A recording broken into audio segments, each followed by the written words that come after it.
Hello दोस्तों, स्वागत है आप सबका एक बार फिर से हमारे YouTube चैनल ईडू एंटरटेनमेंट पर। तो कैसे हैं आप लोग? एकदम मज़े में, बढ़िया। और आज हम डिस्कस करने वाले हैं क्लास 12th के बायोलॉजी का चैप्टर 2। दोस्तों, मैंने पहले ही कहा था कि हम कोशिश करेंगे कि हम पहले बोर्ड एग्ज़ाम पे फोकस करें, यानी हाई स्कूल और 12th के एग्ज़ाम पे पहले फोकस करेंगे और उसके बाद फिर बाकी कॉम्पिटिटिव एग्ज़ाम्स पे आएंगे। तो जो आज का हमारा चैप्टर हम लोग कवर करने जा रहे हैं वो मैंने फर्स्ट लेसन पहला छोड़ दिया है, क्योंकि 30% सिलेबस कम किया गया है बोर्ड एग्ज़ाम से। तो फर्स्ट चैप्टर हटा दिया गया है बायो का, क्लास 12 का। और चैप्टर 2 जिसका नाम है पुष्पी पादपों में लैंगिक जनन, ये लिया गया है और हम लोग इसीलिए आज इस चैप्टर को डिस्कस करेंगे। पुष्पी पादपों में लैंगिक जनन, सेक्सुअल रिप्रोडक्शन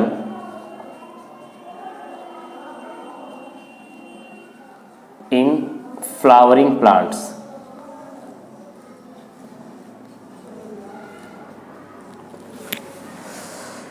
तो दोस्तों, मैं आपका ज़्यादा टाइम वेस्ट नहीं करूंगा और ये चैप्टर काफ़ी ज़्यादा इम्पॉर्टेंट है एग्ज़ाम के लिए। बहुत सारे क्वेश्चन इस चैप्टर से आते हैं, यहाँ तक कि जो लोग नीट की तैयारी कर रहे हैं उसमें भी इस चैप्टर से काफ़ी सारे क्वेश्चंस आते हैं।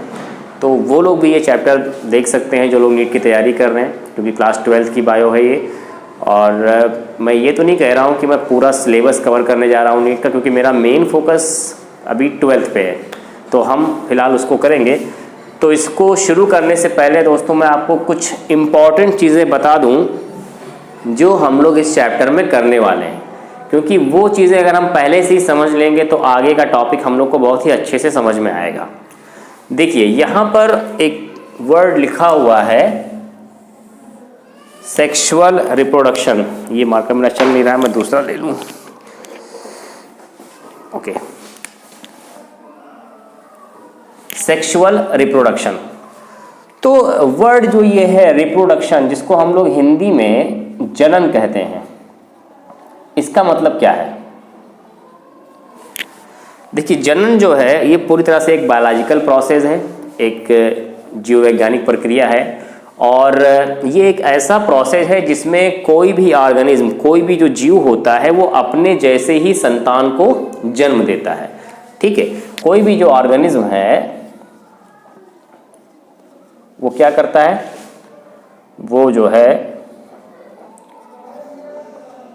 give birth to its offspring।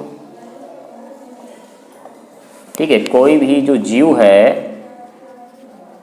कोई भी जीव अपने जैसे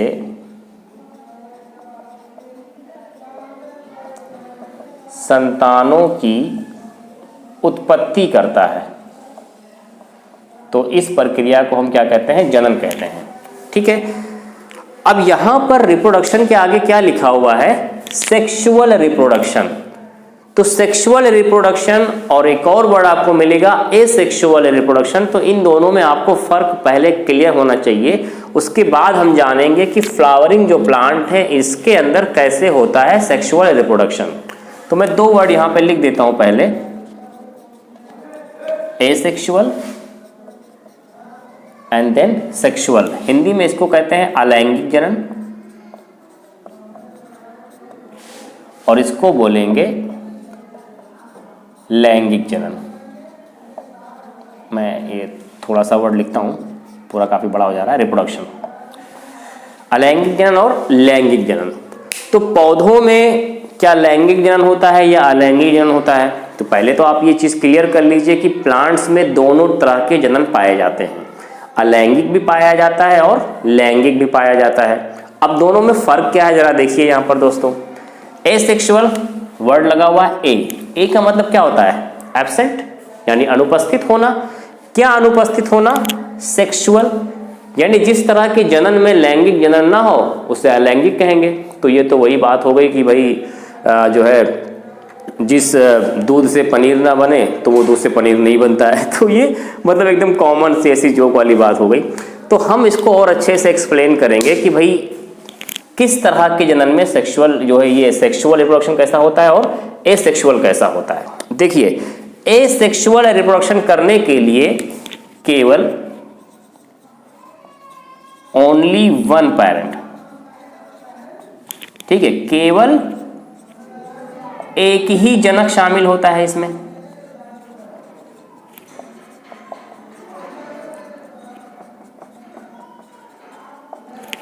एक ही जनक, जनक मतलब क्या, पेरेंट। जैसे भाई हम पैदा हुए तो हमको पैदा करने के लिए हमारे माँ बाप दोनों आपस में मिले, तो माँ भी थी हमारी और बाप भी थे, दो लोगों ने मिलकर हमारी जो उत्पत्ति की है, तो वहां पर दो जनक थे। लेकिन जो लोग अलैंगिक जनन करते हैं, जिन जीवों में अलैंगिक होता है, उसमें केवल एक ही जीव काफी है, सिर्फ एक जीव, ठीक है।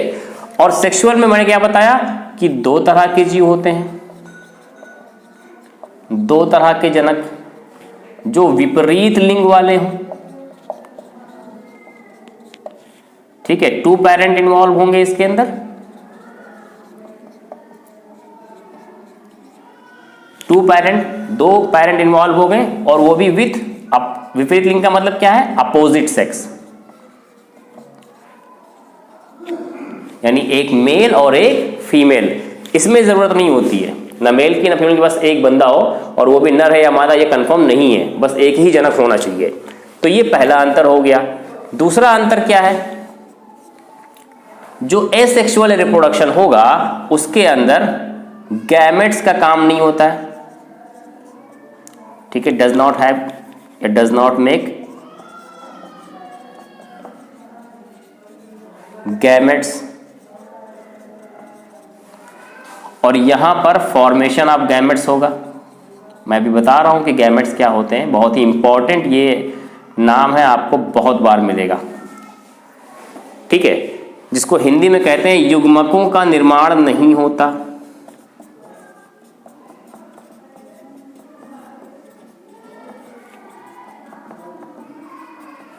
और इसमें जो है दो युग्मक, एक नर एवं मादा का निर्माण होता है, ठीक है। युग्मक जो है यहां पर युग्मक नहीं बनेंगे, लेकिन जो लैंगिक जनन करेंगे उनके अंदर युग्मकों का निर्माण होगा, जिसमें एक मेल होगा और दूसरा क्या होगा, फीमेल होगा, ठीक है। अब मैं बताता हूं पहले आपको युग्मक होते क्या है। देखिए जरा,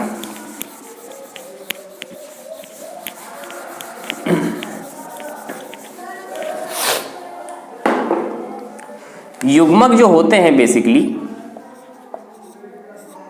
जिसको गैमेट्स कहते हैं, ये हैप्लॉइड सेल होते हैं। अब ये भाई क्या मुसीबत आ गई, नया वर्ड मिल गया, हैप्लॉइड सेल क्या है, हिंदी में इसको कहते हैं अगुणित कोशिका, यानी जिसका गुणन ना हुआ हो, जो दो गुना ना हुआ हो, उसको बोलेंगे अगुणित कोशिका। तो हम सबको पता है कि हमारे अंदर या प्लांट के अंदर, सभी के अंदर कोशिकाएं पाई जाती हैं, और कोशिका के अंदर गुणसूत्र होता है, क्रोमोसोम होता है। जैसे हम लोग की बॉडी में भाई जो सेल्स होती हैं, तो खरबों सेल्स हैं हमारे अंदर, कितनी बहुत सारी सेल्स होती हैं, और हमारी एक सेल में, मानव कोशिका में, एक कोशिका में जो है 46 गुणसूत्र। अगर हम इंसानों की बात करें तो मानव की एक कोशिका में 46 गुणसूत्र होते हैं भाई, जिसको हम लोग 23 पेयर बोलते हैं, 23 जोड़ा, ठीक है। ये तो पता ही होगा कि हम लोग के एक सेल में 46 गुणसूत्र, जिसको हम लोग जोड़े में 23 जोड़ा लिखते हैं। और जितनी भी सेल्स हैं वो डिवीजन करती हैं। भाई मान लो ये एक सेल है, तो ये क्या करेगी, आगे जाकर के अपने आप को डिवाइड करेंगी, ठीक है। 1 से 2, 2 से फिर ऐसे आगे वो बनेंगे, इस तरह से आगे सेल्स बनते जाते हैं। क्योंकि ये तो भाई बेसिक एक जो है हायरार्की बनती है कि किसी भी जीव में सबसे छोटी जो इकाई है वो क्या होती है, वो सेल होती है। सेल जब गुच्छों में बन जाता है, बहुत सारी सेल्स एक साथ इकट्ठा हो जाती हैं, तो क्या बन जाता है वहां पे, फिर टिश्यू यानी ऊतक बन जाता है। ये तो पता ही है आपको। ये सेल कोशिका हो गई। कोशिका एक साथ कई सारे गुच्छों में इकट्ठा हो गए, सेम तरह की, सेम फंक्शन, सेम स्ट्रक्चर, तो उसको हम क्या बोलेंगे? ऊतक। ऊतक जब एक साथ इकट्ठा हो जाते हैं तो क्या बनाते हैं? वो ऑर्गन बनाते हैं। 2-3 से ज्यादा ऑर्गन एक साथ इकट्ठा हो जाते हैं तो अंग तंत्र बनता है। जिसको ऑर्गन सिस्टम कहते हैं। और फिर सीधे सीधे क्या बन जाता है? एक ऑर्गेनिज्म यानी जीव बन जाता है। तो ये तो हम सबको पता है। तो ऐसे ही जो हमारी सेल होती है वो क्या करती है? अपना डिवीजन करती है। अब जब सेल का डिवीजन हो रहा है, कोशिका का विभाजन हो रहा है भाई, तो कोशिका के अंदर जितने मटेरियल्स रहेंगे उन सबका विभाजन होगा, उन सबका बंटवारा होगा बराबर से। ठीक है। तो जैसे मान लो कोई एक सेल है, हम लोग की अपनी ह्यूमन सेल ले लें, कोई जरूरी नहीं है कि भाई सभी जीवों के अंदर इतना ही क्रोमोसोम पाया जाए। हर एक जीव के अंदर जो है अलग अलग जो भी जातियां हैं, जीव जातियां, सभी के अंदर अलग अलग नंबर ऑफ क्रोमोसोम पाए जाते हैं। ठीक है। जैसे हम लोगों में भाई 46 है, मधुमक्खी में आपको 32 मिलेंगे। ठीक है। ऐसे ही कुछ में भाई 16 मिलेंगे, हाथी में आपको लगभग जो है 80 के आसपास मिलेंगे। तो हर एक जितनी भी जीव की जातियां हैं उनमें नंबर ऑफ क्रोमोसोम जो है वो जो है आपको डिफरेंट मिलेंगी, अलग अलग मिलेंगी। तो आपको ध्यान में, ये सिर्फ इंसान का मैंने लिखा है कि मानव के एक सेल में 46 गुणसूत्र पाए जाते हैं। ठीक है। अब देखिए, एक सेल है और इस सेल के अंदर 46 गुणसूत्र हैं, और अगर ये सेल 2 भाग में बढ़ जाती है, एक सेल उसका डिवीजन हुआ और उसने कितना बना लिया? 2 सेल बना लिया। तो अब अगर इन दोनों सेल में भी 46 गुणसूत्र ही पाए गए, यानी समान संख्या, गुणसूत्रों की समान संख्या जितनी पहले थी मात्र कोशिका में, उतनी ही जो है बाद में संतति कोशिका में, डॉटर सेल में उतनी ही पाई गई।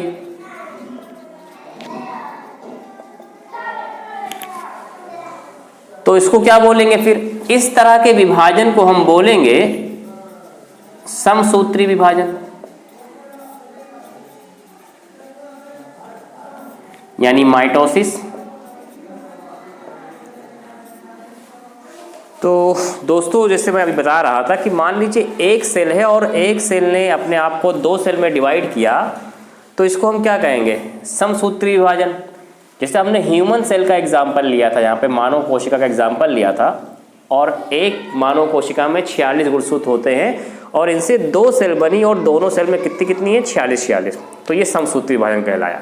ऐसे ही मान लीजिए ये जो एक सेल से 2 सेल बनी थी, उसके बाद फिर इनसे 2 सेल और बन जाए इस तरह से, और इन चारों सेल्स में जो नंबर ऑफ क्रोमोसोम हैं वो 23, यहां पर भी 23। मतलब एक सेल में 46 था, उससे जब 2 सेल बनी तो उनके अंदर नंबर ऑफ क्रोमोसोम क्या हो गया? हाफ हो गया, आधा हो गया। और फिर दोबारा जब जो है डिवीजन हुआ तो वहां पर वो सेम नंबर ऑफ क्रोमोसोम रह गए। तो जो इस तरह का डिवीजन होता है, इस तरह के डिवीजन को हम कहते हैं अर्धसूत्री विभाजन, यानी मियोसिस। मियोसिस कहा जाएगा इसको। मतलब मियोसिस के अंदर जो एक सेल है, वो एक सेल के अंदर नंबर ऑफ क्रोमोसोम डिवीजन के बाद आधे हो जाएंगे, हाफ नंबर ऑफ क्रोमोसोम। तो हाफ नंबर ऑफ क्रोमोसोम से अर्धसूत्री विभाजन से जो सेल बनती हैं उन्हीं को क्या कहा जाता है? गैमेट्स। ठीक है दोस्तों। मतलब गैमेट कुछ और नहीं बल्कि सेल के डिवीजन से बनी हुई ऐसी सेल्स हैं जिनके अंदर नंबर ऑफ क्रोमोसोम उनके पेरेंट सेल के कंपेयर में आधी रह जाएं। अगर 46 है तो नई बनी हुई सेल्स में 23 रह जाएं, 40 हैं तो 20 ही रह जाएं। तो उसी को हम लोग क्या कहेंगे? युग्मक कहेंगे। तो अगर भाई ये मेल में बन रहा है तो नर युग्मक, फीमेल में बन रहा है तो मादा युग्मक। और इस युग्मक का बनना लैंगिक जनन के लिए बहुत ज्यादा इंपॉर्टेंट है। बिना इसके बने हुए लैंगिक जनन पॉसिबल नहीं है, सेक्सुअल रिप्रोडक्शन पॉसिबल नहीं होगा। तो 2 अंतर आपको मैंने अभी तक बताए। सबसे पहला जो अंतर था लैंगिक में कि उसमें केवल एक ही ऑर्गेनिज्म होता है, और सेक्सुअल में 2 ऑर्गेनिज्म पाए जाते हैं अपोजिट सेक्स वाले, यानी एक मेल और एक फीमेल। जबकि दूसरा मैंने आपको बताया कि जो अलैंगिक जनन है उसके अंदर क्या होता है कि गैमेट्स का फॉर्मेशन नहीं होगा और सेक्सुअल में गैमेट्स का फॉर्मेशन होगा। तीसरा अंतर देखिए, जो एसेक्सुअल है इसके अंदर केवल समसूत्री विभाजन होगा, जैसा मैंने अभी बताया समसूत्री विभाजन यानी माइटोसिस होता है इसमें, और यहां पर मियोसिस यानी अर्धसूत्री विभाजन होगा।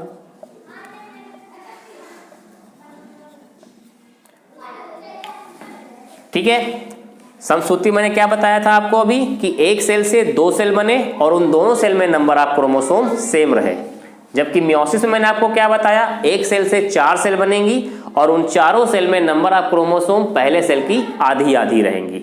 और चौथा जो सबसे बड़ा अंतर डिफरेंस है वो ये है कि एसेक्सुअल जो होते हैं वो ज़्यादातर क्लोन होते हैं अपने पेरेंट्स के, यानी इनके अंदर विभिन्नताएं नहीं पाई जाती, वेरिएशन नहीं पाई जाती, जबकि यहां पर आपको विभिन्नताएं देखने को मिलेंगी। इनमें कोई वेरिएशन नहीं पाई जाएगी, इनमें विभिन्नताएं पाई जाएंगी। जाहिर है कि यहां पर पेरेंट अलग अलग है, एक मेल है एक फीमेल है, तो वहां पर वेरिएशन तो दिखनी तय है। लेकिन यहां पर केवल एक ही पेरेंट है तो उसके जो लक्षण होंगे वो सारे के सारे सेम उसके बच्चे में जाएंगे, तो वहां पर फिर कोई विभिन्नताएं नहीं होंगी। तो ये आपको जानना बहुत ज़रूरी था एसेक्सुअल रिप्रोडक्शन और सेक्सुअल के बारे में, और गैमेट्स किसे कहते हैं इसके बारे में। अब हम आते हैं अपने चैप्टर पे। मुझे पता है कि थोड़ा सा लेक्चर बड़ा हो गया है ये, लेकिन फिर भी ये अगर आपने समझ लिया अभी तो आपको लैंगिक जनन में कोई प्रॉब्लम अब नहीं होनी है, क्योंकि मैंने पहले ही बताया आपको कि जो प्लांट्स होते हैं, प्लांट के अंदर लैंगिक जनन भी होता है और अलैंगिक भी होता है। अब देखिए इसकी कहानी कैसे शुरू होती है पुष्पी पादपों में। देखिए, हम लोगों में भी सेक्सुअल ऑर्गन्स हैं और उन ऑर्गन्स के मैच्योर होने के बाद ये होता है कि हाँ भाई अब इनके अंदर जो है सेक्सुअल रिप्रोडक्शन के लिए एबिलिटी आ गई है। पौधों में कैसे पता चलेगा कि हाँ भाई मैच्योरिटी हो गई है और ये रिप्रोडक्शन के काबिल हो गए हैं? तो इस चीज़ के लिए इनके अंदर क्या आते हैं, पौधों में फूल आते हैं, फ्लावर्स। ठीक है, यानी फूल कुछ और नहीं बल्कि पौधों के जननांग होते हैं। अब इसमें एक चीज और समझिए, जो फूल होते हैं वो उभयलिंगी भी हो सकते हैं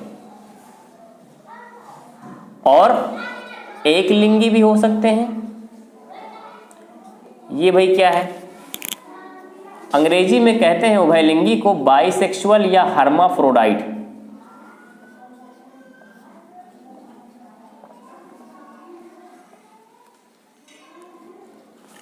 और एक लिंगी को कहते हैं यूनिसेक्सुअल। तो देखिए नाम से ही क्लियर है, अगर किसी फूल में 2 तरह के जननांग पाए जाते हैं, नर वाला भाग भी और मादा वाला भाग भी, तो उसे हम कहेंगे उभयलिंगी, बाइसेक्सुअल। जैसे मटर एग्जाम्पल में आप दे सकते हो, मटर है, चाइना रोज। और जो एक लिंगी पुष्प होते हैं इनके अंदर केवल एक ही तरह का जननांग पाया जाता है जो है। ठीक है, तो ये आपका क्लियर होना चाहिए कि एक लिंगी और उभयलिंगी क्या होते हैं। उसके अलावा जो फूल होते हैं, अगर आप देखें तो फूल क्या है भाई, जैसे मान लीजिए ये कोई एक शाख है और इस शाख से एक ऐसे डंठल निकला हुआ है, यहाँ पर एक कोई कली होती है और बाद में यही कली क्या हो जाती है, यही कली जो है फूल में, ठीक है, डेवलप हो जाती है, ये आपको पता है। तो फूल कुछ और नहीं बल्कि क्या है, मॉडिफाइड शूट। ठीक है, मॉडिफाइड शूट्स। आप जानते हैं ना प्लांट के अंदर 2 सिस्टम होता है, एक तो जमीन के अंदर रूट सिस्टम, जमीन के ऊपर वाला शूट सिस्टम। तो पहले तना होता है, तने के पास फिर यहाँ पर एक लीफ, एक पत्ती निकली होती है, जिसे हम लोग इंग्लिश में क्या कहते हैं, ब्रैक्ट, हिंदी में सहपत्र। और वहां से भी जो है फूल की शुरुआत होती है। तो यहां से जब फूल आगे बनना शुरू होगा तो सबसे पहले क्या डेवलप होगा, देखिए फूल में सबसे पहले डेवलप होगा जो है इनफ्लोरेसेंस, जिसको पुष्पक्रम कहते हैं, पुष्पक्रम। और बाद में यही जाके डेवलप हो जाता है पुष्प में।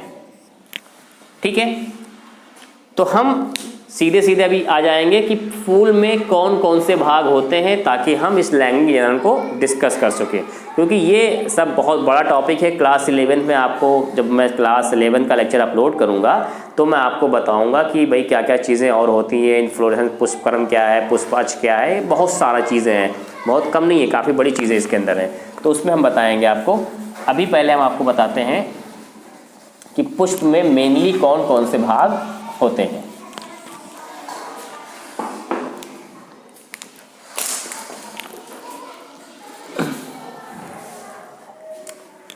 देखिए, पुष्प में मुख्य रूप से आपको मिलेंगे 4 भाग, ठीक है। जैसे मान लीजिए ये कोई फूल है,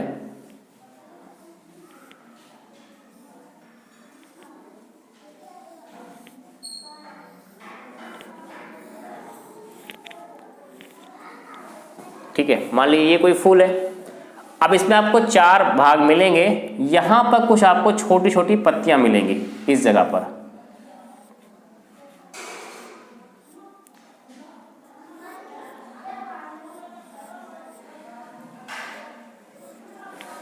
थोड़ा सा मैं कलर और ले लेता हूं, ज़्यादा मेरे पास एक्चुअली मार्कर है नहीं, ठीक है। इन पत्तियों को हिंदी में कहते हैं बाह्यदल, सबसे बाहरी, क्योंकि ग्रीन कलर की पत्तियां होती हैं। उसके बाद ऊपर आपको मिलेगा दलपुंज, जिसको हम लोग पंखुड़ी कहते हैं, दलपुंज कहेंगे, ठीक है। तो बाह्यदल को कैलिक्स कहते हैं और इसको कोरोला कहेंगे। और अगर इनकी हम केवल एक सिंगल इकाई लें, ये तो भाई गुच्छे का नाम है पूरा, याद रखिएगा। कैलिक्स क्या होता है? पूरा एज ए होल, एक पूरा ग्रुप। तो इसकी अगर हम एक सिंगल यूनिट को, एक सिंगल इकाई को ले लें, सिंगल यूनिट, तो उसको बोलेंगे सेपल्स, सेपल्स बोलेंगे। और दलपुंज की अगर हम एक सिंगल पंखुड़ी ले लें तो उसको बोलेंगे पेटल्स, ठीक है। तो ये फर्क आपको पता होना चाहिए। कैलिक्स पूरे ग्रुप का नाम है, कोरोला पूरे ग्रुप का नाम है। इसकी केवल एक इकाई को कहेंगे पेटल्स और इसकी इकाई को कहेंगे सेपल्स। तो ये 2 भाग हो गए। उसके बाद आपको बीच में, बिल्कुल सेंटर में,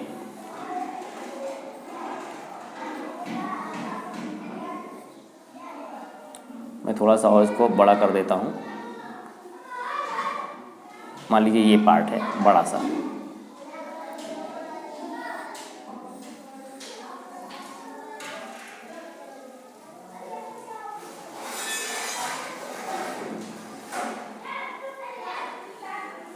और यहाँ पर ऐसे कुछ और स्ट्रक्चर होगा।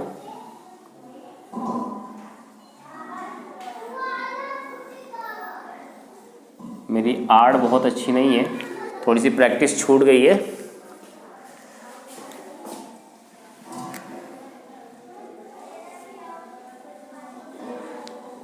कोशिश कर रहा हूँ बनाने की दोस्तों।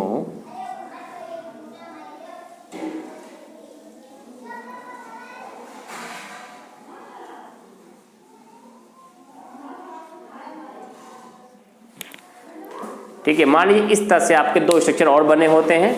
तो इसको हम कहते हैं, ये जो सिरा है इसको बोलेंगे पुमंग। ये पूरा स्ट्रक्चर पुमंग कहलाएगा, जिसको हम लोग बोलते हैं अंग्रेजी में एंड्रोशियम। और ये जो पूरा स्ट्रक्चर है, ये वाला पूरा स्ट्रक्चर, इसको बोलेंगे जायांग गाइनोशियम। एंड्रोशियम और गाइनोशियम, स्पेलिंग थोड़ी सी देख लेना दोस्तों। ओके, पुमंग और जायांग। तो मेनली आपके 4 पार्ट फूल में पाए जाते हैं, बाह्यदल, दलपुंज, जायांग और पुमंग, ठीक। बाह्यदल देखिए बिल्कुल नीचे की तरफ है, उसके बाद दलपुंज पंखुड़ियां हैं। यहाँ पर एक स्ट्रक्चर और बना रहेगा इस जगह पर, ठीक है। ये वाला स्ट्रक्चर जो है इसको थैलेमस बोलते हैं, थैलेमस या पुष्पासन भी कहते हैं इसको। इसका भी बड़ा अहम रोल है, बाद में आपको बताएंगे कि थैलेमस का क्या रोल होता है, ठीक है। तो अब देखिए, पुमंग जो होता है ये नर जननांग है और जायांग जो है ये क्या है, मादा जननांग, फीमेल सेक्स ऑर्गन। ठीक, तो बाह्य दल और दल पुंज से हमको अभी मतलब नहीं है, हम लैंगिक जनन के बारे में पढ़ रहे हैं। तो जनन के लिए भाई दो चीजें जरूरी है लैंगिक जनन के लिए, नर वाला भाग और मादा वाला भाग। तो हम ये दोनों चीजें लेंगे, पहले पुमंग और जायांग को। ओके, तो इसको हम इरेज कर देते हैं, पुमंग और जायांग को सिर्फ लेते हैं।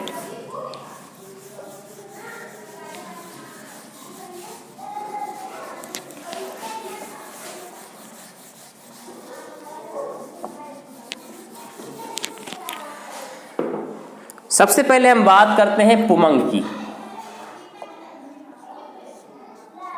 जो कि है नर जननांग पुष्पों का। ठीक, अच्छा, इससे पहले मैंने आपको एक चीज बताई थी कि पुष्प में या तो दो जननांग हो सकते हैं या तो एक हो सकते हैं। ऐसे ही जो पेड़ होते हैं ना, तो पेड़ में भी एक जननांग वाला पुष्प हो सकता है या दो तरह के पुष्प पाए जा सकते हैं। नर वाला फूल भी एक पेड़ पे हो सकता है और मादा वाला भी हो सकता है। तो उसको भी एक लिंगाश्रयी या द्विलिंगाश्रयी कहते हैं। लिंगाश्रयी जो पेड़ होते हैं ना दोस्तों, पेड़ में अगर एक लिंग वाला पुष्प है, केवल एक ही तरह का एक लिंग वाला पुष्प नहीं, केवल मान लो नर नर है, केवल नर पुष्प पाए जाते हों, नर भाग वाले, केवल नर भाग वाले पुष्प हों या मादा भाग वाले हों, दोनों में से एक ही, या मादा भाग वाले हों, तो उन पौधों को हम क्या कहेंगे, एक लिंगाश्रयी। जैसे पपीता है, तरबूज है, एक लिंगाश्रयी। डायोशियस, डायोशियस, इसमें अक्सर कंफ्यूजन हो जाती है लोगों को कि डायोशियस तो डाई मतलब दो होते हैं, तो यहाँ पर एक के लिए क्यों, लेकिन ये सही है, यहाँ पर एक लिंगाश्रयी के लिए डायोशियस होगा, यानी ऐसा प्लांट जिसके अंदर केवल एक जननांग वाला फूल है, चाहे नर वाला चाहे मादा वाला। और अगर दोनों जननांग वाले फूल हैं, यानी दोनों तरह के फूल हैं, नर वाले फूल भी और मादा वाले भी, तो उसको बोलेंगे द्विलिंगाश्रयी। द्विलिंगाश्रयी, मोनोशियस। ठीक है, तो मोनो से कंफ्यूज मत होना कि मोनो का मतलब तो एक होता है ना। अगर प्लांट मोनोशियस है तो इसका मतलब उस प्लांट के अंदर नर वाला फूल भी पाया जा रहा है और मादा वाला भी पाया जा रहा है। ठीक है, ये क्लियर है। ओके, तो अब यहां पर वापस आ जाते हैं नर जननांग में। मुझे कम से कम एक टॉपिक तो आज किसी भी तरह क्लियर करना है दोस्तों, क्योंकि टाइम काफ़ी ज़्यादा हो रहा है, वीडियो काफ़ी लंबी खींच रही है। देखिए, पुमंग नर जननांग में जो है, आप इसकी एक इकाई को, पुमंग की एक इकाई को क्या कहेंगे, पुंकेसर। पुमंग जिसको हम लोग एंड्रोशियम बोलते हैं, एंड्रोशियम, इसकी एक इकाई को पुंकेसर कहते हैं। अंग्रेजी में कहेंगे स्टामेन। ठीक, तो स्टामेन कहाँ था, आप देखे थे, ऐसे इस तरह का स्ट्रक्चर था फूल के अंदर, इस तरह का ऐसा स्ट्रक्चर था, इसको बोलते हैं स्टामेन। ठीक है, पुंकेसर बोलते हैं इसको। और पुंकेसर के अंदर आप देख रहे हैं, एक तो ऊपर पाली संरचना है, द्विपाली संरचना है, और नीचे एक डंठल की तरह है। इस डंठल को बोलते हैं तंतु, यानी फिलामेंट, और इसको बोलते हैं परागकोश, यानी एंथर। ये पुमंग की एक इकाई है। पुष्प के जो नर जननांग है उसका एक भाग जो है पुंकेसर। तो पुंकेसर कई सारे हो सकते हैं एक फूल में, केवल जरूरी नहीं एक ही हो, बहुत सारे पुंकेसर हो सकते हैं। तो हमने एक पुंकेसर का स्ट्रक्चर यहाँ पर बनाया है, जिसमें नीचे जो लंबा वाला भाग है इसे तंतु कहते हैं, ऊपर जो भाग है इसे परागकोश कहेंगे। तो ये पार्ट बहुत इंपॉर्टेंट है, क्योंकि जो नर वाला युग्मक होगा, युग्मक जो कि लैंगिक जनन के लिए इंपॉर्टेंट है, नर युग्मक का निर्माण इसी पार्ट में कहीं होगा, या फिर इस पार्ट में ऐसी संरचना बनेगी जिससे नर युग्मक का निर्माण होगा।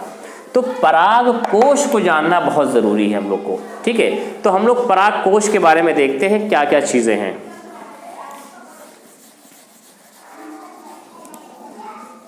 एंथर को हम लोग काट पीट के देखते हैं, भाई इसके अंदर क्या मिलेगा आपको। तो एंथर जो होती है उसको अगर आप उसका टीएस काटोगे, transverse section TS of anther, तो आपको कुछ एक तितली की तरह स्ट्रक्चर मिलेगा ऐसे।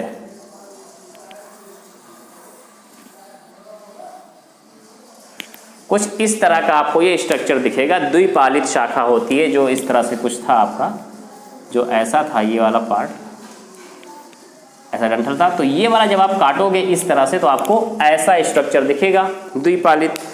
और इसके चारों कोनों पर आपको क्या मिलेगी, यहां पर ऐसे, ये चारों कोनों पर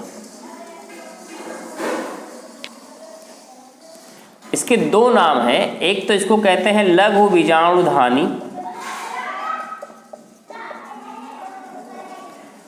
माइक्रोस्पोरेंजिया, और जब बाद में विकसित हो जाती है तो इसको कहते हैं परागपुटिका या परागपुटी, यानी पॉलन सैक। ठीक है, विकसित होने पर ये कहेंगे परागपुटी जब विकसित हो जाएगी।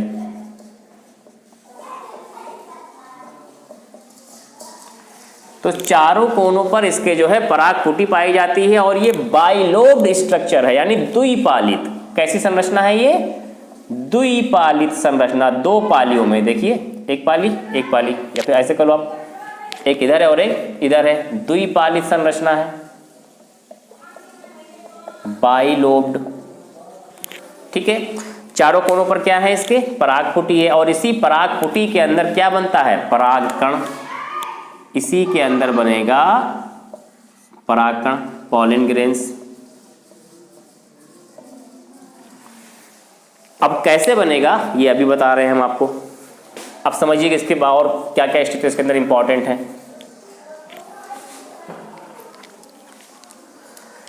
परागपुटी के जस्ट बाहर, इसके जस्ट बाहर एक लेयर होगी, बड़ी ही मोटी सी, बहुत ही सघन जीव द्रव वाला लेयर होगा। ये काफी सारा प्रोटोप्लाज्म भरा होगा इसके अंदर, बहुत सारा न्यूक्लियस भरा होता है, यहाँ पर बहुत सारा मल्टी न्यूक्लिएटेड होते हैं ये, सघन जीव द्रव वाले और मल्टी न्यूक्लिएटेड। इस लेयर को कहते हैं tapetum. Most important, tapetum. Tapetum का काम क्या है? नरिशमेंट देना, पोषण देना। किसको? जो इसके अंदर होगा। ठीक है, लघु बीजाणुधानी के अंदर जो चीजें हैं, इसके अंदर जो चीजें हैं, उनको नरिशमेंट देने का काम कौन करेगा? टेपिटम। ये पोषण देगा। टेपिटम के बाहर क्या है? टेपिटम के बाहर एक पतली सी झिल्ली है, एक पतली सी झिल्ली। इस पतली सी झिल्ली को बोलते हैं मध्य परत। मध्य परत, ठीक है, मेसोडर्मिस। और उसके बाहर फिर क्या है? मध्य परत के बाहर एक सेलुलोज की बनी हुई, अल्फा सेलुलोज की बनी हुई, उसके अलावा पेक्टिन भी इसके अंदर होता है, अल्फा सेलुलोज और पेक्टिन की बनी हुई एक मोटी सी लेयर होती है। इसको बोलते हैं अंतस्थीसियम। अंतस्थीसियम, इंग्लिश में इंडोस्थीसियम भी कहते हैं इसको, इंडोस्थीसियम। ठीक है, और सबसे बाहर, भाई सबसे बाहर क्या होता है सबको पता है, एपिडर्मिस होती है, पतली सी लेयर। सबसे बाहर क्या होगी? एपिडर्मिस। सबसे बाहर बाह्य परत एपिडर्मिस होगी। ठीक है, तो इस तरह से चारों कोनों पर ये जो चारों बीजाणुधानियां हैं, इन सबके चारों तरफ ये चार चार लेयर होंगी। सबसे बाहर है एपिडर्मिस, बाह्य परत, उसके बाद अल्फा सेलुलोज की बनी हुई अंतस्थीसियम, और फिर मध्य परत, और उसके अंदर काफी सारा कोशिका द्रव वाला, काफी सारे केंद्रक वाला टेपिटम लेयर, जो इसके अंदर लघु बीजाणुधानी में क्या करेगी? न्यूट्रिशन देती है। किसको? देखिए क्या होता है इसके अंदर। इस बीजाणुधानी के अंदर पाया जाएगा लघु बीजाणुजन ऊतक। लघु बीजाणुजन ऊतक पाए जाएंगे, जिसको हम लोग माइक्रोस्पोरोजेनस टिश्यू भी कहते हैं। माइक्रोस्पोरोजेनस टिश्यू कहते हैं। और चूंकि ऊतक है भाई, तो ऊतक किससे मिलकर बना है? सेल से मिलकर बना है, कोशिकाओं से मिलकर बना है। तो ऊतक की जो हर एक कोशिका होती है उसको कहते हैं लघु बीजाणु मात्र कोशिका। लघु बीजाणु मात्र कोशिका MMC भी कहते हैं, मदर माइक्रोस्पोर सेल। ठीक है। और लघु बीजाणु मात्र कोशिका जो होती है ये क्या करती है अपना, ये अपना मियोसिस करती है। देखिए बात आ गई ना मियोसिस माइटोसिस की। अर्धसूत्री विभाजन करेगी लघु बीजाणु मात्र कोशिका। तो एक कोशिका जब अर्धसूत्री विभाजन करती है तो उससे कितने सेल बनते हैं भाई बताइए आप लोग? 4 सेल। तो इनके भी एक कोशिका से, तो ऐसी तो हजारों कोशिकाएं होंगी ना इनके अंदर बहुत सारी, तो उससे 4 सेल आपस में जुड़े हुए बनेंगे और इस जुड़ी हुई संरचना को कहा जाएगा चतुष्टय, टेट्राड कहते हैं इसको। ठीक है। और यही टेट्राड आगे जाकर के जब ये विकसित हो जाएंगे तो ये बन जाएंगे लघु बीजाणु, और इन्हीं लघु बीजाणुओं से क्या बनता है बाद में? पराग कण। माइक्रोस्पोर बनेगा इनसे पहले, और माइक्रोस्पोर जब बाद में और ज्यादा विकसित हो जाएंगे तो वो बन जाएंगे पॉलन ग्रेन। ठीक है। तो क्या क्या हुआ आपने देखा कि जब आपने पराग कोश का TS काटा तो उसमें आपको चारों कोनों पर लघु बीजाणु धानी मिली। लघु बीजाणु धानी के चारों तरफ टेपिटम नाम की एक मोटी सी लेयर है जिसमें काफी सघन जीवद्रव्य है, काफी सारा केंद्रक है, और वो टेपिटम लघु बीजाणु धानी के अंदर जो ऊतक हैं उनको लेकर के वहां से लेकर पराग कण तक सबको न्यूट्रिशन प्रोवाइड करती है, पूरी न्यूट्रिशन प्रोवाइड करती है। तो इसलिए मोटी लेयर है। उसके बाद फिर आपको मध्य परत मिलेगी, उसके बाहर आपको अंतःस्थिसियम मिलेगा जो अल्फा सेलुलोज और पेक्टिन की बनी हुई है, और फिर सबसे बाहर एपिडर्मिस बना हुआ मिलेगा। बीजाणु धानी के अंदर क्या है? लघु बीजाणुजन ऊतक है, और इस ऊतक की एक सिंगल सेल जो है उसको क्या कहेंगे? लघु बीजाणु मात्र कोशिका। और ये कोशिका जब अर्धसूत्री विभाजन करेगी तो अर्धसूत्री विभाजन करने से 4 सेल बनेंगे। तो ये कैसी हो जाएगी? ये 4 सेल जो ये बन रही है ये कैसी होगी बताइए जरा? हैप्लॉइड होगी, ये आगुणित सेल, जिसको हम सिंगल एन से रिप्रेजेंट करते हैं। आगुणित सिंगल एन से, क्यों?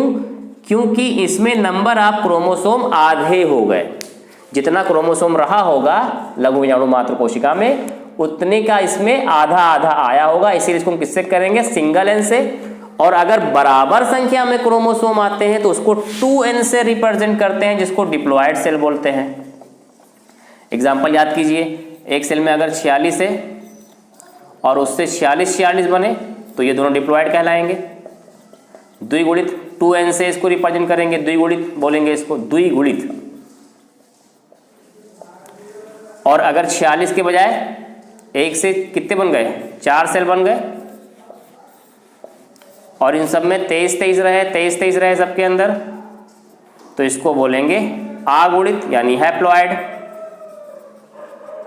Single N. तो यहां बीजाणुजन ऊतक जो है ये भी 2n है, मात्र कोशिका क्या है? 2n है, लेकिन जो टेट्राड चतुष्टय बना ये क्या है? Single N, haploid. ठीक है। तो परागकण भी क्या होंगे? परागकण जो बनेंगे ये भी इसी से तो बन रहे हैं, यही डेवलप आगे परागकण बन रहा है, तो ये भी क्या होगा? सिंगल एन होगा। ठीक। अब फिर पराग कण में आगे जो है 2 नर युग्मक का निर्माण होता है, और वो कैसे होता है ये हम आपको आगे लेक्चर में बताएंगे। ठीक है। तो इस पूरी प्रक्रिया को क्या कहेंगे? लघु बीजाणु जनन। क्या कहेंगे इस पूरी प्रक्रिया को? लघु बीजाणु जनन, माइक्रो स्पोरोजेनेसिस। ठीक है। तो दोस्तों आई होप कि आज का लेक्चर आपको समझ में आया हो थोड़ी। तो दोस्तों परागकण कैसे बना ये हमने आपको पिछली वीडियो में बताया था कि जो पराग कोश है उसके चारों कोनों पर क्या था, यहाँ पर देखिए जरा जल्दी से। ठीक है। चारों कोनों पर ऐसे बीजाणुधानी थी, और इसी बीजाणुधानी के अंदर जो लघु बीजाणुजन ऊतक था उसकी पराग मात्र कोशिका ने अर्धसूत्री विभाजन किया, जिससे चतुष्टय बना। चतुष्टय के बाद फिर वो डेवलप होकर के लघु बीजाणु और देन परागकण बन गया। ठीक है। अब होगा क्या देखिए जरा, जो परागकण है वो क्या करेंगे? परागकण। मार्कर कहाँ गए मेरे, सॉरी मैंने पॉकेट में रख लिया था अपने। Pollen grain. देखिए जो ये परागकण होते हैं ये पराग कोश से निकलेंगे, पराग कोश से निकलकर कहाँ जाएंगे, मादा वाले भाग मानी जायांग के स्त्री केसर के वर्तिकाग्र भाग पर पहुंचते हैं।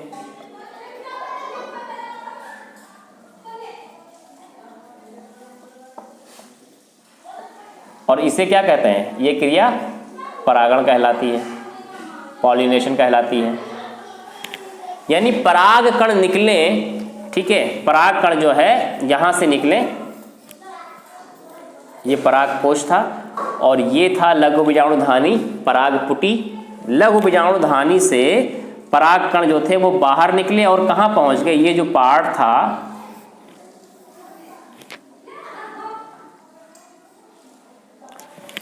ठीक है, इस पार्ट पे जाकर पहुंच जाएं तो ये पूरा जो पार्ट है वो क्या कहलाएगा दोस्तों, इस पूरे पार्ट को स्त्री केसर कहा जाता है। अंग्रेजी में पिस्टिल भी कहते हैं या कार्पेल भी कहते हैं। और इसके 3 भाग आपको दिखेंगे। ये बेसिकली मादा जननांग है, पुष्पों का मादा जननांग, फीमेल रिप्रोडक्टिव पार्ट है ये।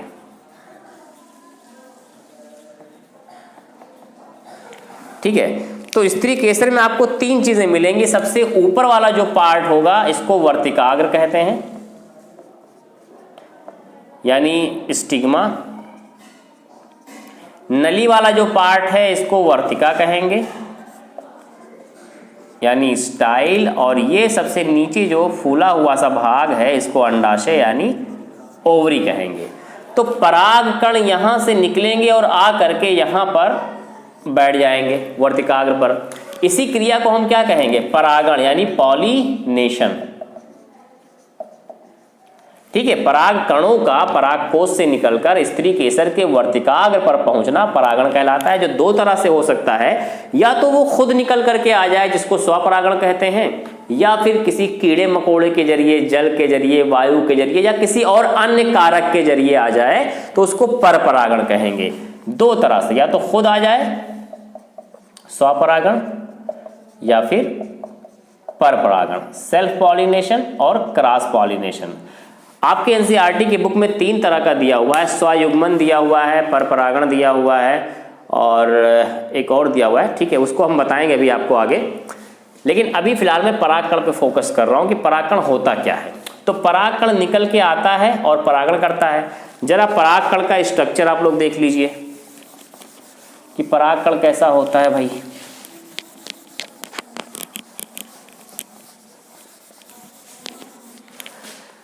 परागकण का अगर आप लोग साइज देखें तो ये 20 से 25 माइक्रोमीटर का होता है, बहुत ही छोटा सा होगा। ठीक है, गुड़हल के फूल में अगर आप देखो तो हल्का सा ऊपर पीला पीला, आप ऐसे उसके ऊपर टच करो ऊपर तो आपके हाथ में पीले रंग का लग जाएगा पार्ट, वही परागकण है जो है। तो 20 से 25 माइक्रोमीटर का होता है। और परागकण में जो है बेसिकली 2 लेयर होती हैं। एक तो बाहर वाली लेयर काफी मोटी होती है और काफी मजबूत होती है, ये बाहर वाली लेयर। ये लेयर को हम लोग कहते हैं बाह्यचोल, अंग्रेजी में एक्साइन। और ये बनी होती है, मोस्ट इंपॉर्टेंट, कई बार इसको पूछा गया है, स्पोरोपोलेनिन की। स्पोरोपोलेनिन एक ऐसा एंजाइम है जो बहुत ही कठोर, बहुत ही स्ट्रांग होता है और काफी ज्यादा तापमान बर्दाश्त कर सकता है, अधिक तापमान, यहां तक कि अम्ल को भी बर्दाश्त कर लेता है। तो बहुत ही मजबूत होता है स्पोरोपोलेनिन पार्ट। और इस एंजाइम की वजह से जो परागकण की वियाबिलिटी है, उसकी जो जिंदगी है वो बनी रहती है काफी सालों तक, कई कई महीनों तक बनी रहती है स्पोरोपोलेनिन की वजह से। तो ये बाह्यचोल है। बाह्यचोल के बीच में आप कुछ कुछ छेद देख रहे हैं, देखिए छोटे छोटे छेद हैं। इन छेदों को जनन छिद्र कहा जाता है, जर्म पोर्स। जर्म पोर्स, ठीक है। और जो अंदर वाली, ये अंदर वाली लेयर है, इसको कहेंगे अंतःचोल, इंटाइन। बाकी तो भाई चूंकि एक सेल ही है ये, और सेल कैसी है जान रहे हैं, हैप्लॉइड सेल है ये, एन अगुणित सेल है। क्यों? क्योंकि भाई अर्धसूत्री विभाजन से बनी थी। तो इसके अंदर आपको एक केंद्रक बड़ा सा मिलेगा, और ये बड़ा सा केंद्रक अपना डिवीजन करता है, और उससे दो इसके अंदर सेल बन जाती हैं। परागकण के केंद्रक से दो सेल बनती हैं। यहाँ पर देखिए दो सेल बनी, एक बड़ी सी सेल बनी और एक छोटी सी सेल। बड़ी सी सेल को कहेंगे वर्धी केंद्रक या ट्यूब सेल, ट्यूब सेल। छोटी वाली को कहेंगे जनन केंद्रक या generative cell, sorry germ cell, इसको कहेंगे जर्म सेल, ठीक है। देखिए क्या हुआ, परागकण जो था इसकी दो लेयर हैं, बाहर वाली बाह्यचोल, अंदर वाली अंतःचोल, और बीच बीच में बाह्यचोल जो कि बीच में छेद है। भाई छेद क्यों है? क्योंकि इतना स्पोरोपोलेनिन मजबूत एंजाइम का बना हुआ है, तो जो चीज़ें अंदर से बाहर आनी होंगी वो स्पोरोपोलेनिन को तोड़ के तो नहीं आ सकती, तो वो इसी छेद के जरिए बाहर आती हैं। तो इस छेद को जनन छिद्र बोलते हैं यहाँ पर, ठीक है। और इसका केंद्रक है वो समसूत्री विभाजन करेगा, अपना समसूत्री करेगा, उससे दो केंद्रक बनेंगे इसके अंदर। एक बड़ा सा बनेगा जिसे वर्धी केंद्रक कहते हैं, एक छोटा बनेगा जिसे जनन केंद्रक कहते हैं। तो लगभग 60% फूलों में क्या होता है, जो परागण होगा, यानी परागकण का निकल करके वर्तिकाग्र पर पहुंचना 60% में इन्हीं दो सेल के स्टेज में होगा, दो कोशिकाओं के स्टेज में, यानी दो कोशिका के साथ निकलेगा। और लगभग 40% में इसमें दो कोशिका के साथ, यानी एक वर्धी कोशिका और दो जनन कोशिका। 40% में तीन कोशिकीय स्टेज हो जाती है। अब भाई ये तीसरी कोशिका कहाँ से आ गई? ये देखिए तीसरी कोशिका कहाँ से आ गई? तीसरी कोशिका जनन केंद्रक के विभाजन से आ जाती है। जनन केंद्रक जो होता है ये अपना विभाजन कर लेता है, इसका विभाजन होगा तो इससे दो नर युग्मक बन जाएंगे, ठीक है। इन दोनों को कहा जाएगा नर युग्मक, मेल गैमेट्स। तो देखिए अब बना यहां पर मेल गैमेट्स, ठीक है। तो अक्सर क्वेश्चन पूछते हैं एग्जाम में कि नर युग्मकोद्भिद किसे कहा जाता है, मेल गैमेटोफाइट किसे कहा जाता है, मेल गैमेटोफाइट। तो मेल गैमेटोफाइट कौन है? परागकण, ठीक है, ये याद रखिएगा, इसमें कंफ्यूजन मत रखिएगा। मेल गैमेटोफाइट नर युग्मकोद्भिद कौन है? परागकण। जो गैमेट्स को, युग्मक को बनाता है उसे गैमेटोफाइट कहते हैं, और जो भाई जो है गैमेट्स को बनाने वाले स्ट्रक्चर को बनाता है उसे स्पोरोफाइट कहते हैं, यानी जो बीजाणु बनाता है। जैसे कहाँ अभी लघु बीजाणु इससे पहले बना था ना, लघु बीजाणु कहाँ बना था? लघु बीजाणु धानी में। तो लघु बीजाणु धानी जो स्ट्रक्चर पूरा है इसको हम स्पोरोफाइट कह सकते हैं, ठीक है, बीजाणुद्भिद कह सकते हैं। लेकिन गैमेटोफाइट किसे कहेंगे? हम परागकण को कहेंगे, क्योंकि यहाँ गैमेट्स बन रहा है। और यही जो दो नर युग्मक होंगे जनन केंद्रक से बनने वाले, ये दोनों नर युग्मक जो होते हैं वो स्त्री केसर के अंडाशय वाले भाग में पहुंच जाते हैं और वहां निषेचन की क्रिया होती है। एक और चीज समझ लीजिए, जब परागकण स्त्री केसर पर पहुंचता है, मान लो ये पहुंच गया स्त्री केसर पर, ठीक है, यहां पर पहुंच गया ये, और यहां पर पहुंचने के बाद इसकी जो अंतःचोल है, इंटाइन है, अंदर वाली चोल, बाहर तो बहुत मोटी लेयर है, अंदर वाली चोल से ऐसे एक नलिका बनेगी जो सीधे अंडाशय तक जाती है, अंदर वाली चोल से। और इस नलिका को हम क्या कहते हैं? पराग नलिका, पराग नलिका यानी पॉलन ट्यूब, ठीक है। तो ये क्वेश्चन भी अक्सर पूछता है कि पराग नलिका किससे बनती है, तो आपको क्या बताना है? पराग नलिका का निर्माण जो है पॉलन ग्रेन की अंदर वाली इंटाइन से होती है, अंतःचोल से होती है। वो भी कब होती है? जब परागण की क्रिया हो जाती है तब, ठीक है दोस्तों। तो अभी मैं आज इतना ही करूँगा क्योंकि काफ़ी ज़्यादा टाइम टेकिंग हो गया है, और चूँकि मुझे बहुत ज़्यादा अभी तजुर्बा नहीं है ऑनलाइन पढ़ाने का, मैं कोशिश कर रहा हूँ, अभी 2-3 वीडियो ही डाल पाया हूँ। लेकिन आप लोग मुझे फीडबैक देंगे तो मैं कोशिश करूँगा कि मैं और जल्दी पढ़ाऊँ आप लोगों को, और अपना फीडबैक दीजिए। आप हमारी कमियां बताएंगे तो मैं शायद और बेहतर कर पाऊँगा। तो आई होप कि आपको मेरी वीडियोज़ अच्छी लग रही हो, मेरा पढ़ाया हुआ आपको समझ में आ रहा हो। अपना फीडबैक ज़रूर दीजिए, और अगर मेरी वीडियोज़ आपको पसंद आ रही हो तो प्लीज़ शेयर करते रहिए, सब्सक्राइब करिए हमारे चैनल को। मैं पूरी कोशिश करूंगा कि क्लास 12th के बायो के सारे चैप्टर्स आपको जो है मैं प्रोवाइड कर सकूं, क्लास 10th के सारे चैप्टर मैं आपको प्रोवाइड कर सकूं, और उसके बाद कॉम्पिटिटिव एग्ज़ाम की मैं आपको तैयारी करवा सकूं। ओके फ्रेंड, तो ख्याल रखिएगा अपना, टेक केयर, जय हिंद।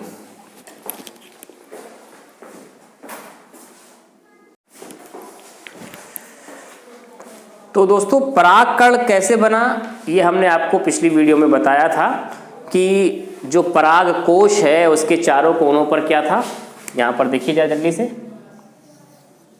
ठीक है। चारों कोनों पर ऐसे बीजाणुधानी थी, और इसी बीजाणुधानी के अंदर जो लघु बीजाणुजन ऊतक था उसकी पराग मात्र कोशिका ने अर्धसूत्री विभाजन किया, जिससे चतुष्टय बना। चतुष्टय के बाद फिर वो डेवलप होकर के लघु बीजाणु और देन परागकण बन गया, ठीक है। अब होगा क्या, देखिए जरा, जो परागकण है वो क्या करेंगे।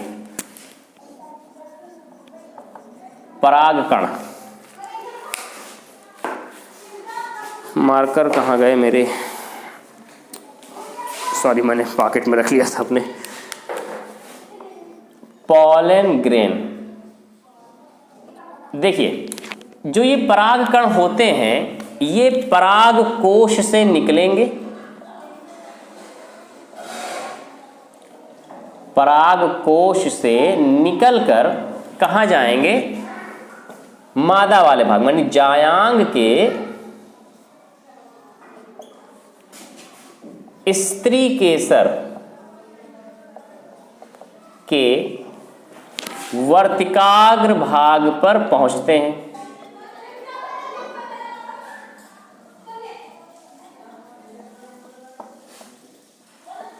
और इसे क्या कहते हैं, ये क्रिया परागण कहलाती है, पॉलिनेशन कहलाती है।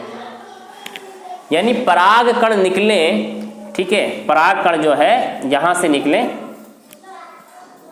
ये परागकोश था और ये था लघु बीजाणुधानी परागपुटी। लघु बीजाणुधानी से परागकण जो थे वो बाहर निकले और कहां पहुंच गए, ये जो पार्ट था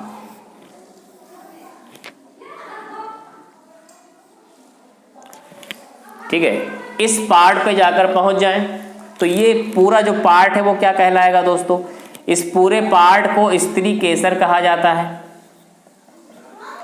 अंग्रेजी में पिस्टिल भी कहते हैं या कार्पेल भी कहते हैं। और इसके 3 भाग आपको दिखेंगे। ये बेसिकली मादा जननांग है, पुष्पों का मादा जननांग, फीमेल रिप्रोडक्टिव पार्ट है ये।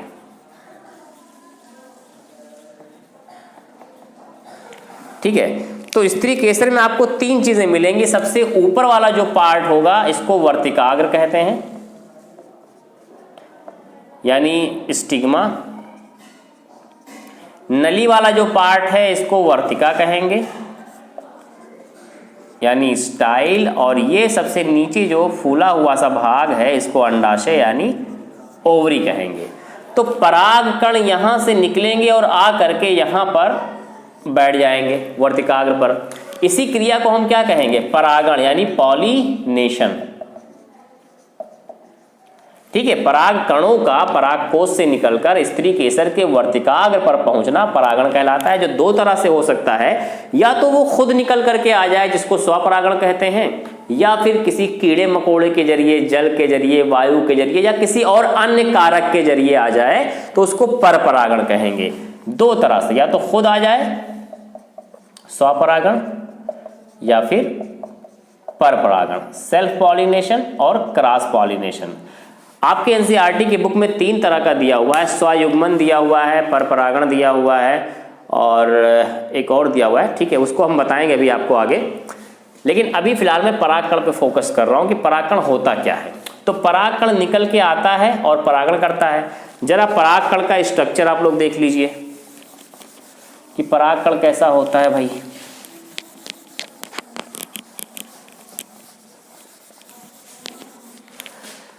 परागकण का अगर आप लोग साइज देखें तो ये 20 से 25 माइक्रोमीटर का होता है, बहुत ही छोटा सा होगा। ठीक है। गुड़हल के फूल में अगर आप देखो तो हल्का सा ऊपर पीला पीला आप कैसे उसके ऊपर टच करो ऊपर, तो आपके हाथ में पीले रंग का लग जाएगा पार्ट, वही परागकण है जो है। तो 20 से 25 माइक्रोमीटर का होता है। और परागकण में जो है बेसिकली 2 लेयर होती हैं। एक तो बाहर वाली लेयर काफी मोटी होती है और काफी मजबूत होती है, ये बाहर वाली लेयर। ये लेयर को हम लोग कहते हैं बाह्यचोल, अंग्रेजी में एक्साइन। और ये बनी होती है, मोस्ट इंपॉर्टेंट, कई बार इसको पूछा गया है, स्पोरोपोलेनिन की। स्पोरोपोलेनिन एक ऐसा एंजाइम है जो बहुत ही कठोर, बहुत ही स्ट्रांग होता है और काफी ज्यादा तापमान बर्दाश्त कर सकता है, अधिक तापमान, यहाँ तक कि अम्ल को भी बर्दाश्त कर लेता है। तो बहुत ही मजबूत होता है स्पोरोपोलेनिन पार्ट। और इस एंजाइम की वजह से जो परागकण की वियाबिलिटी है, उसकी जो जिंदगी है वो बनी रहती है काफ़ी सालों तक, कई कई महीनों तक बनी रहती है स्पोरोपोलेनिन की वजह से। तो ये बाह्यचोल है। बाह्यचोल के बीच में आप कुछ कुछ छेद देख रहे हैं, देखिए छोटे छोटे छेद हैं। इन छेदों को जनन छिद्र कहा जाता है, जर्म पोर्स, जर्म पोर्स, ठीक है। और जो अंदर वाली, ये अंदर वाली लेयर है, इसको कहेंगे अंतःचोल, इंटाइन। बाकी तो भाई चूंकि एक सेल ही है ये, और सेल कैसी है जान रहे हैं, हैप्लॉइड सेल है ये, एन अगुणित सेल है। क्यों? क्योंकि भाई अर्धसूत्री विभाजन से बनी थी। तो इसके अंदर आपको एक केंद्रक बड़ा सा मिलेगा, और ये बड़ा सा केंद्रक अपना डिवीजन करता है और उससे 2 इसके अंदर सेल बन जाती हैं। परागकण के केंद्रक से 2 सेल बनती हैं। यहाँ पर देखिए 2 सेल बनी, एक बड़ी सी सेल बनी और एक छोटी सी सेल।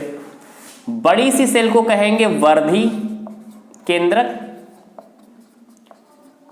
या ट्यूब सेल, ट्यूब सेल। छोटी वाली को कहेंगे जनन केंद्रक या जनरेटिव सेल।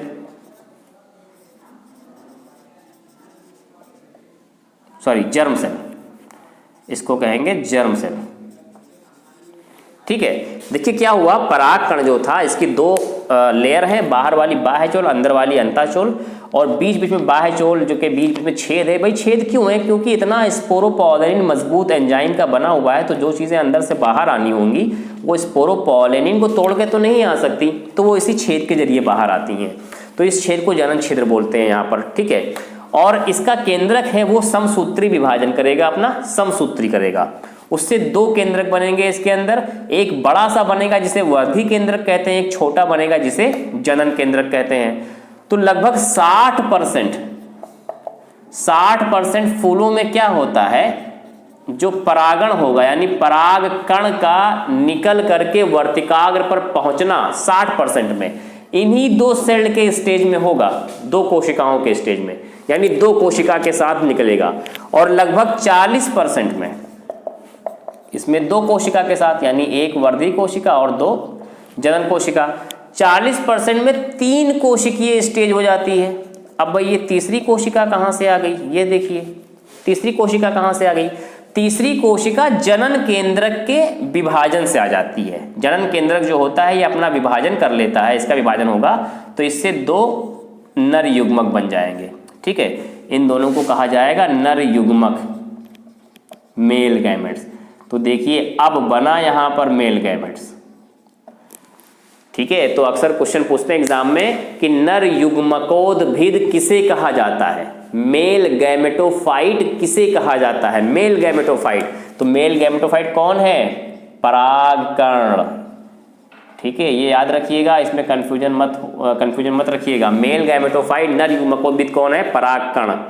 जो गैमेट्स को, युग्मक को बनाता है उसे गैमेटोफाइट कहते हैं। और जो भाई जो है गैमेट्स को बनाने वाले स्ट्रक्चर को बनाता है उसे स्पोरोफाइट कहते हैं, यानी जो बीजाणु बनाता है। जैसे कहाँ अभी लघु बीजाणु इससे पहले बना था ना, लघु बीजाणु कहाँ बना था? लघु बीजाणु धानी में। तो लघु बीजाणु धानी जो स्ट्रक्चर पूरा है इसको हम स्पोरोफाइट कह सकते हैं, ठीक है, बीजाणुद्भिद कह सकते हैं। लेकिन गैमेटोफाइट किसे कहेंगे हम? परागकण को कहेंगे, क्योंकि यहाँ गैमेट्स बन रहा है। और यही जो 2 नर युग्मक होंगे जनन केंद्रक से बनने वाले, ये दोनों नर युग्मक जो होते हैं वो स्त्री केसर के अंडाशय वाले भाग में पहुंच जाते हैं और वहां निषेचन की क्रिया होती है। एक और चीज समझ लीजिए, जब पराग कण स्त्री केसर पर पहुंचता है, मान लो ये पहुंच गया स्त्री केसर पर, ठीक है, यहां पर पहुंच गया ये, और यहां पर पहुंचने के बाद इसकी जो अंतः चोल है, इंटाइन है, अंदर वाली चोल, बाहर तो बहुत मोटी लेयर है, अंदर वाली चोल से ऐसे एक नलिका बनेगी जो सीधे अंडाशय तक जाती है, अंदर वाली चोल से, और इस नलिका को हम क्या कहते हैं? पराग नलिका। पराग नलिका यानी पॉलन ट्यूब, ठीक है। तो ये क्वेश्चन भी अक्सर पूछता है कि पराग नलिका किससे बनती है, तो आपको क्या बताना है? पराग नलिका का निर्माण जो है पॉलन ग्रेन की अंदर वाली इंटाइन से होती है, अंतः चोल से होती है। वो भी कब होती है? जब परागण की क्रिया हो जाती है तब, ठीक है दोस्तों। तो अभी मैं आज इतना ही करूंगा क्योंकि काफ़ी ज़्यादा टाइम टेकिंग हो गया है, और चूंकि मुझे बहुत ज़्यादा अभी तजुर्बा नहीं है ऑनलाइन पढ़ाने का, मैं कोशिश कर रहा हूँ, अभी 2-3 वीडियो ही डाल पाया हूँ, लेकिन आप लोग मुझे फीडबैक देंगे तो मैं कोशिश करूँगा कि मैं और जल्दी पढ़ाऊँ आप लोगों को, और अपना फीडबैक दीजिए। आप हमारी कमियां बताएंगे तो मैं शायद और बेहतर कर पाऊँगा। तो आई होप कि आपको मेरी ये वीडियोज़ अच्छी लग रही हूँ, मेरा पढ़ाया हुआ आपको समझ में आ रहा हो। अपना फीडबैक ज़रूर दीजिए, और अगर मेरी वीडियोज़ आपको पसंद आ रही हो तो प्लीज़ शेयर करते रहिए, सब्सक्राइब करिए हमारे चैनल को। मैं पूरी कोशिश करूँगा कि क्लास 12th के बायो के सारे चैप्टर्स आपको जो है मैं प्रोवाइड कर सकूँ, क्लास 10th के सारे चैप्टर मैं आपको प्रोवाइड कर सकूँ, और उसके बाद कॉम्पिटिटिव एग्ज़ाम की मैं आपको तैयारी करवा सकूँ। ओके फ्रेंड, तो ख्याल रखिएगा अपना, टेक केयर, जय हिंद।